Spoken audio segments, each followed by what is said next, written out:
Hello. I have nothing to do tonight, but something came to my mind.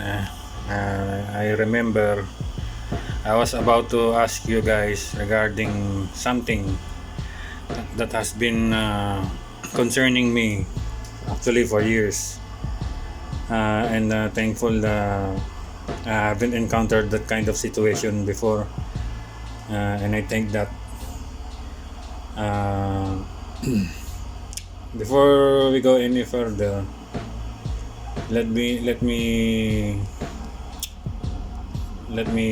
shout the names of unang-una kultura ng patalim, what's up Vards, Way of the Balisong movie. Alam natin kung sino yung nagdadala ng naglalagay sa mapa, nilalagay ang Pilipinas sa mapa. Nakalimutan ko yung pangalan ni Way of the Balisong eh. He's a Filipino American. Anyhow, shoutouts to you, sir. Pinoy Blade Hunter, Itak Antipolo. Yung bago nag-subscribe sa akin, yung bata si Balisong. You should give more distinctive name for your channel, Iho. Para anyhow, okay din naman kasi madali kang matatandaan, Balisong lang. Instantly makikilala ka na nila. Anyway, it's your choice. So yun. And thoughts that I forgot. No? Meron lang po akong itatanong kasi lalo na po sa mga just in case na I know this would sound silly because of course siyempre bakit nga mga naman gagawin yung isang bagay na ganoon so it's very needless to do. Okay, just stand by, okay? Nilabas ko lang ulit ito kasi I really miss my Bali songs. Lately I've been busy and haven't had the chance to take a quick glance on my stuffs. So yeah. Okay. So ayun po kumusta kayo dyan? Hoping for your comments later on when you have finally finished listening to this short vlog actually that I'm about to do. Yun nga, help naman mga sir and ma'am regarding dun sa lengthwise kung yung forbidden, kung yung liable sa of obstructing the law or violating the Republic Act or whatnot regarding the measurement, the lengthwise of the balisong that you are packing with you, or let's say for those people who don't usually pack one, if ever let's say they needed to bring a balisong with them, and you can never tell the situation. You need to protect your loved one or whatnot, because obviously you're not the bad guy here, you're the defender here. So if you are about to utilize this against an oppressor or aggressor and you're outside your property, or you're outside the jurisdiction, or you're outside of your residence sa lote, once you step out of your lot, that means you're already forbidden to carry this kind of this is considered a weapon, right? So yeah, so let's go straight to my concern. My concern is what is the how they call this, what is the limit, the length limit of a balisong, of a blade of a balisong, for you to be able to carry and not face any problem relating to any law obstruction in terms of Republic Act. I don't know the exact number of the Republic Act in terms of violating that law. you know, uh, packing with you or bringing with you a balisong piece, no? So yeah, I would like to ask for your opinion regarding that. But I heard, as of my knowledge, from what I have gathered, I'm having difficulty pulling this out. The pockets are really stiff as of the moment. So yeah. Please place your comments, your thoughts about that. No, that's my concern really.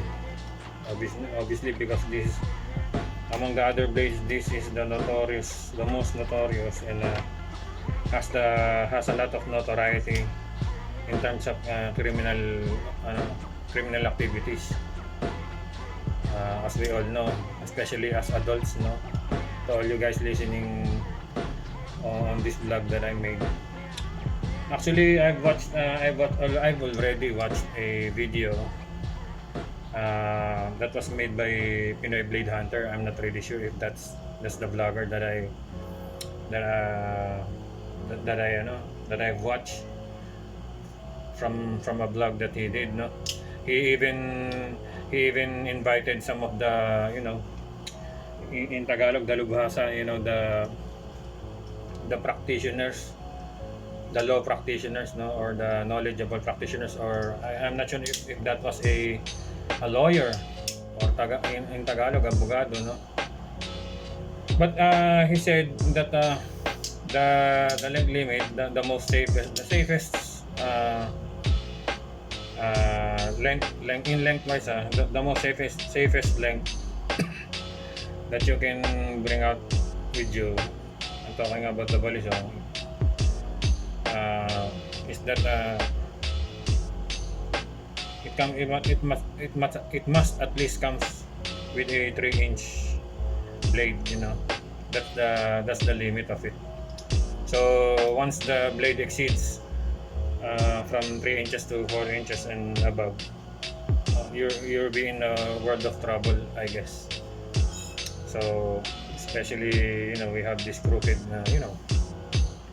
alagad ng power, di ba? They might play with you or whatnot, anyhow, that's my concern, yeah. I just to tell this for the record, I'm not asking you this just because I wanted to be once I get knowledgeable about that, and once that I've learned, if ever that I can do so, bring a balisong that comes with a 3-inch blade, I will try to do it. I will try to bring one of these guys that comes with a 3-inch blade with me whenever I go out, or whenever I step out of my my property or my my residence. So that's not the idea. I would only just like to be knowledgeable.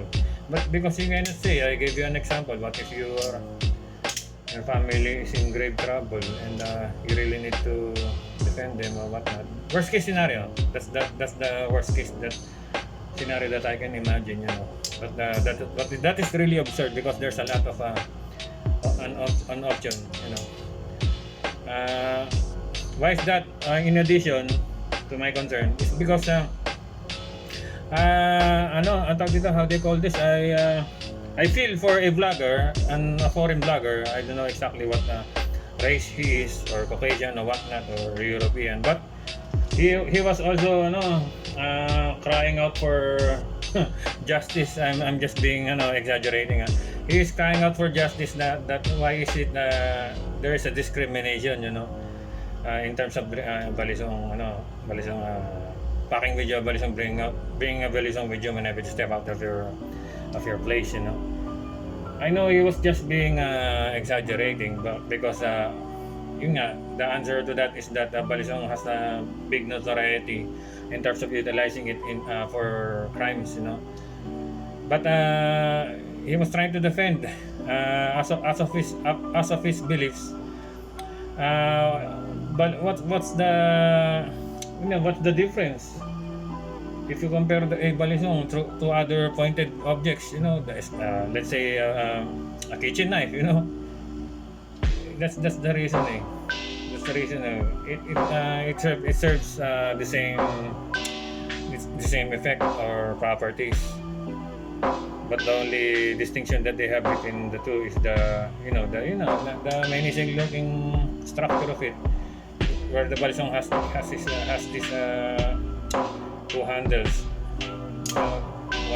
Once you saw one of these, and immediately one thing that will immediately come to your mind is that this guy is planning to do something nasty or whatnot, right? So yeah, I hope I did explain this to you clearly, because I haven't been speaking English for years. You know, I'm a Filipino. I reside in the Philippines.